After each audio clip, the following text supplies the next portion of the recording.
پہلے جو زمانے سے سسٹم چلا آ رہا تھا، میں عید کو اس لیے ایکسپلین کے ساتھ بتانا چاہتا ہوں کیونکہ ابھی کچھ دنوں پہلے رام نومی کے موقع پر دنگا فساد ہوا۔ میں بتانا چاہتا ہوں کہ تہوار کا مطلب کیا ہوتا ہے۔ جیسے اسلام میں عید کی جو 13 سنت ہیں، ان 13 سنت میں کہیں نہیں لکھا ہے کہ کسی کو مارو، کسی کو ڈراؤ، کسی کا گھر اجاڑو، کسی کی دکان لوٹو، کسی شو روم کے CCTV کیمرے کو توڑ کر کسی کی پرسنل پراپرٹی کو ڈیمیج کرو۔ ایسے ہی رام نومی کی ایکسپلینیشن کروں گا، اور ان نفرتی دماغ میں جن کا بھوسا بھرا ہوا ہے کہ نہیں رام نومی کا مطلب صرف ایک نعرہ، صرف بھگوا رنگ کے کلر کا کپڑا نہیں ہوتا رام نومی اس کا مطلب۔ میں ادھر آنا چاہتا ہوں، اس لیے میں عید کو، حالانکہ چھوٹی بات ہے، آپ خود جانتے ہیں کہ عید کا مطلب خوشی کا دن ہوتا ہے، شیر خورما کھاتے ہیں، صدقۃ الفطر ادا کرتے ہیں، ایک دوسرے سے محبت کرتے ہیں، ایک دوسرے سے خوشی کے ساتھ ملتے ہیں، ایک دوسرے سے کے گھر جاتے ہیں۔ عید کا یہ مطلب ہوتا ہے۔ اللہ کے نبی علیہ السلام مکہ سے مدینہ پہنچتے ہیں تو آپ علیہ السلام نے کہا ما ہذان الیومان، یہ 2 دن تم لوگ کیا کرتے ہو؟ What are you doing in today؟ کیا کرتے؟ تو وہاں کے لوگوں نے کہا، بلکہ صحابہ نے کہا کہ اللہ کے نبی ہم لوگ ابھی سے نہیں کر رہے، ما کننا نلعب فیہا فی الجاہلیہ، from the long time، بہت زمانے سے ہم لوگ آج یہ کام کرتے ہیں، کرتے تھے کچھ ہو۔ تو اللہ کے نبی علیہ السلام نے کہا کہ اگر اللہ تبارک و تعالیٰ اس سے بہتر تم کو کوئی اور عمل دے دے، کوئی اور خوشی کا دن دے دے جو خیرم منہا، جو اس سے زیادہ بہتر ہو، تو وہ سن لو لوگوں، یوم الاضحیٰ و یوم العید، عید کی دن ہے، عید کا دن ہے، وہ عید الاضحیٰ کا دن ہے۔ اس سے بہتر دن مسلمانوں میں، اس سے بہتر تہوار مسلمانوں میں کوئی دوسرا اور تیسرا تہوار نہیں۔ اسی دن سے عید 1.5 ہجری میں رمضان کے روزے کی فرضیت ہوئی تھی، 1 مہینے کا روزہ فرض ہوا 1.5 ہجری میں، 1.5 سال بعد ہجرت کرنے کے، اس کے بعد سے عید کی نماز کی مشروعیت اور فرض ہوئی، ہم لوگ ادا کرتے اللہ کے نبی علیہ الصلوۃ والسلام کے فرمان کے مطابق۔ ذرا بتاؤ دنیا والوں،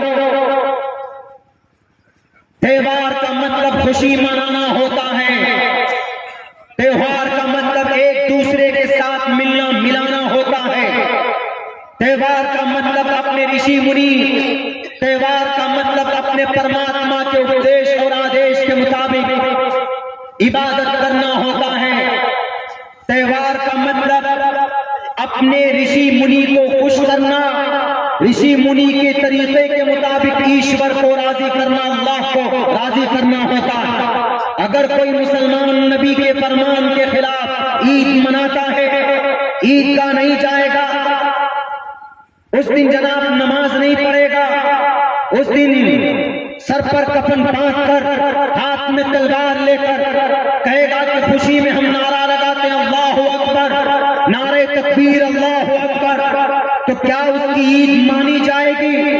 نہیں مانی جا سکتی۔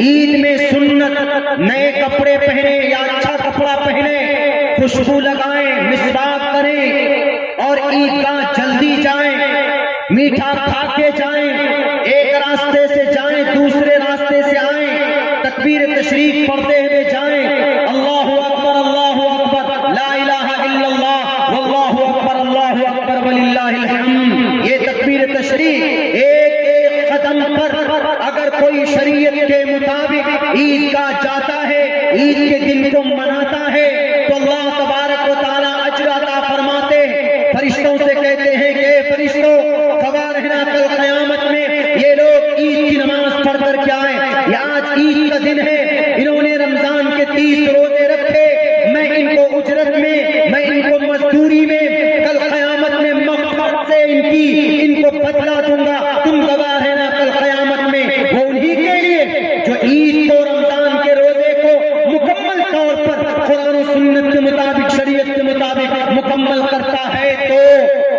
کوئی مسلمان کہتا ہے کہ نہیں مولانا ہم تو جہاد کی بات کریں گے، نہیں مولانا ہم تو تلوار لے کر نکلیں گے میدان میں، نعرہ تکبیر اللہ اکبر، ہم تو ڈرائیں گے کسی کو، ہم کسی اگر پڑوس میں کوئی ہندو بھائی ہے تو اس کی دکان کو لوٹ لیں گے اور سر پر سفید یا ہرے رنگ کی پٹی باندھ کر یا رسول اللہ کا نعرہ لگاتے ہوئے جا کر کسی ہندو کو تکلیف دیں گے، کسی سناتن دھرمی کو ان کو بدنام کریں گے، ان کو ذلیل کریں گے، اس کو رسوا کریں گے، کیونکہ ہمارے لیے آج خوشی کا دن ہے۔ تو عید کے دن یہ چیزیں الاؤ نہیں ہے، اس عید کے دن کا کسی بھی دن الاؤ نہیں ہے۔ عید کا مطلب محمد رسول اللہ کے بتائے ہوئے راستے، بتائے ہوئے طریقے کے مطابق عید منانا، تہوار منانا، اس کو عید بولتے ہیں۔ بقرعید میں تو خیر ہم لوگ ایک قربانی پیش کرتے ہیں، اس کا بھی ایک طریقہ ہے، لیکن میرے بھائیوں ہمارے سناتن دھرم میں کچھ بھائیوں نے ایسا کیا، انہوں نے اپنی من کے اعتبار سے رام نومی منانا شروع کر دیا، جو کہ شاستر میں نہیں ہے۔ شاستر میں کیا ہے، عید کیسے مناتے ہیں؟ نبی پاک علیہ السلام کے فرمان کی روشنی میں نے آپ کو تھوڑی سی جھلک بتا دی کہ اللہ کے نبی کا یہ فرمان ہے، ایسے عید منانا۔ اس کو بولتے ہیں دھارمک، اس کو بولتے ہیں عاشق شریعت، اس کو بولتے ہیں عاشق رسول، اس کو بولتے ہیں ایک مسلمان، اس کو بولتے ہیں ایک مومن جو اپنی شریعت کے مطابق زندگی گزارتا ہے، جو ان کا قرآن کہتا ہے اسی حساب سے کام کرتا ہے۔ اب رام نومی میں ہمارے سناتن دھرمی میں مجبور اس لیے ہوں، میری عادت ہے ریسنٹلی کوئی انسیڈنٹ ہوتا ہے دھارمک اعتبار سے کیا حقیقت ہے وہ سامنے رکھنا، چاہے وہ مسلمان میں ہو چاہے وہ ہندو میں۔ ہمارے ہندو بھائی رام نومی مناتے ہیں، ابھی سے نہیں منا رہے کہ نہیں ابھی سے جلوس نکال رہے، ابھی سے منا رہے، ابھی سے نہیں منا رہے رام نومی۔ رام نومی تقریباً 46 لاکھ سال پہلے سے منایا جا رہا ہے۔ کیوں؟ رام نومی کا مطلب شری رام چندر جی کے پیدا ہونے کا دن، شری رام چندر جی اس دن پیدا ہو گئے، اس لیے اس دن رام نومی، رام دو لفظ سے مل کر بنا ہے، رام، رام پرکاش، سورج، روشنی، مامن میں۔ والمیکی رامائن میں مریادہ پرشوتم کے نام کا رام کا ایکسپلین کیا گیا کہ میں پرکاش ہوں، میں روشنی بانٹنے والا ہوں۔ اور اللہ کے نبی کے بارے میں بھی کیا کہا گیا ہے؟ اللہ کے نبی علیہ السلام کو جو کتاب دی گئی، اللہ کے نبی علیہ السلام کو جو شریعت دی گئی وہ بھی روشنی ہے، اور جن سے لوگوں کے عقیدے اور ان کی زندگی روشن ہوئی ہے، تقریباً 1,24,000 صحابہ کرام، اور ان کے واسطے سے ہم لوگ روشن ہوئے۔ تو شری رام چندر جی پیدا ہوئے کب؟ تریتا یگ، ست یگ، تریتا یگ، دوپر یگ، کل یگ۔ آنکڑے کے اعتبار سے کتنے لاکھ سال کا ہوتا میں وہ نہیں کہوں گا۔ ست یگ جس میں صرف اچھائی تھی، ست یگ 16 لاکھ سال کا ست یگ۔ تریتا یگ 12 لاکھ سال کا۔ اس تریتا یگ میں شری رام چندر جی آئے۔ شری رام چندر جی کہاں پیدا ہوئے؟ راجہ دشرت کے گھر پہ۔ راجہ دشرت کی 3 بیوی تھی، 3 پتنیاں۔ میرے سناتن دھرمی بھائیوں، اگر آپ کو آواز پہنچ رہی ہو، سمترا، کئی کوشلیہ بڑی بیوی، سمترا کئی چھوٹی بیویاں راجہ دشرت کے۔ اب اگر مسلمان 4 شادی کرتا ہے تو کسی کو اعتراض نہیں ہونا چاہیے قرآن و شریعت کی روشنی میں۔ کیوں؟ راجہ دشرت جی نے بھی کیے 3 شادی 3 بیاہ ان کے۔ تو شری راجہ دشرت جی کے گھر میں کوئی سنتان نہیں، کوئی بچے، کوئی اولاد نہیں ہو رہی تھی، تو ان کے گھر میں ایک بہت بڑے رشی منی تھے۔ انہوں نے کہا کہ اے دشرت، تم ہون کراؤ، تم یجఞ کراؤ۔ تو ہون اور یجঞ کرایا جاتا ہے تو اس آگ سے ایک تھالی، ایک کٹوری نکلتی ہے، اس میں کچھ کھیر ہوتی، کھیر، اور اس کھیر کو کہا جاتا ہے یہ پرساد ہے، یہ کوشلیہ کو، سمترا کو، کئی کو کھلا دو۔ کئی سمترا کوشلیہ کو کھلا دیا جاتا ہے، تو پھر وہاں سے شری رام چندر جی پیدا ہوتے ہیں۔ اسی دن سے رام نومی، رام کے پیدا ہونے کا دن منایا جاتا ہے۔ جیسے ہم مسلمانوں میں بھی کچھ لوگ اللہ کے نبی علیہ السلام کے ولادت پہ خوشیاں مناتے ہیں، کوئی دقت نہیں ہے، ہاں خوشیاں منائیں۔ ہاں محمد رسول اللہ آئے اس زمانے میں، آپ علیہ السلام 1450 سال پہلے آئے، دنیا کے اندر سے نفرت کو آپ نے ختم کیا، دنیا کے اندر سے آپ نے ایک دوسرے کے خلاف جو بھید بھاؤ، ڈسکریمنیشن جس کو بولتے ہیں، اس کو آپ نے ختم کیا۔ آپ علیہ السلام نے عورت کو ناپاک سمجھا جاتا تھا، آپ علیہ السلام نے عورت کو عزت دی۔ آپ نے کہا کہ وومن امپاورمنٹ، عورتیں مضبوط ہوتی ہیں، عورتیں مرد کے طرح ان کے بھی حقوق ہیں۔ آپ علیہ السلام 1451 سال پہلے اس دھرتی پر آئے تو انہوں نے انسانیت کا راستہ بتایا۔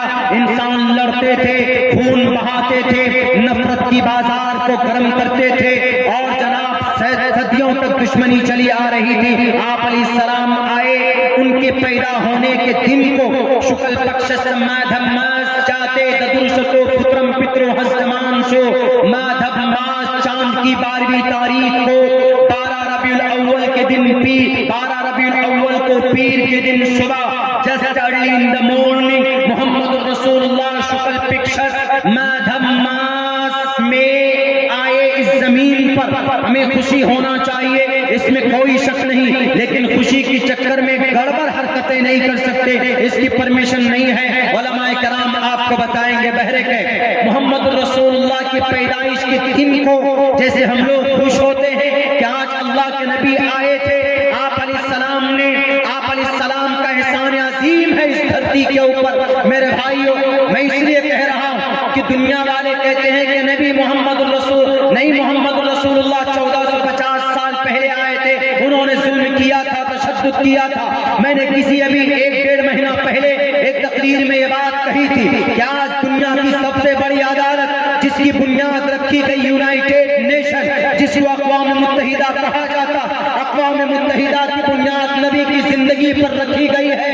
اٹھاؤ تاریخ 1940 کے اندر جب دوسری جنگ عظیم ہوتی ہے تو وہاں پر لوگ مارے جاتے ہیں، چائنا، چین، جاپان، جرمنی، اور جناب ایک طرف رشیا، سوویت یونین، امریکہ، یہاں پر تقریباً 6 کروڑ انسان مارے جاتے، مانوتا کا جنازہ نکال دیا جاتا، انسانوں کا خون پانیوں کی طرح بہایا جاتا۔ تو سارے انگریز بیٹھے، سارے یہودی بیٹھے کہ یہ نہیں ہو سکتا، ظلم کے خلاف آواز بلند کرنے کے لیے کوئی تنظیم ہونی چاہیے، انصاف کے لیے کوئی تنظیم ہونی چاہیے۔ انہوں نے کہا کہ میرے پاس کوئی کاپی نہیں ہے، میرے پاس کوئی بلو پرنٹ نہیں ہے جس پر ہم بنیاد رکھیں۔ کسی نے کہا کہ مجبور کیوں ہوتے ہو، محمد رسول اللہ کی زندگی اٹھا کر دیکھو، آپ علیہ السلام کی زندگی میں کوئی واقعہ ملے گا جس سے انصاف کی بات کہی گئی، جس پلیٹ فارم سے انسانوں کو انصاف ملا، مانوتا کی بات کہی گئی ہے۔ تو انہوں نے جب تحقیق کی، انہوں نے محمد رسول اللہ کی زندگی اٹھا کر دیکھی تو آپ علیہ السلام کی زندگی میں ایک واقعہ ملتا۔ 20 سال کی عمر میں آپ علیہ السلام نے ایک تنظیم بنائی تھی، اس تنظیم کا نام تھا حلف الفصول۔ اس تنظیم کا مقصد تھا مظلوموں کو انصاف دلانا، جن پر ظلم ہوتا ہے ان کے لیے آواز بلند کرنا۔ انگریزوں نے کہا کہ مل گیا، آپ علیہ السلام کی حلف الفصول کی پیٹرن کے مطابق اقوام متحدہ کی بنیاد ڈالی گئی۔ اقوام متحدہ بھی اگر غلام ہے تو محمد رسول اللہ کا غلام ہے، اقوام متحدہ بھی کامیاب ہے تو نبی پاک علیہ السلام کی سنت پر عمل کر کے کامیاب ہے۔ میرے بھائیوں، محمد رسول اللہ پیدا ہوئے، ان کی پیدائش پر ہم خوشی مناتے ہیں، لیکن اگر کوئی مسلمان جلوس نکال کر کسی کی دکان کو توڑتا ہے، نصب کرتا ہے، تو اسلام کیا کہتا ہے؟ Doesn't allow.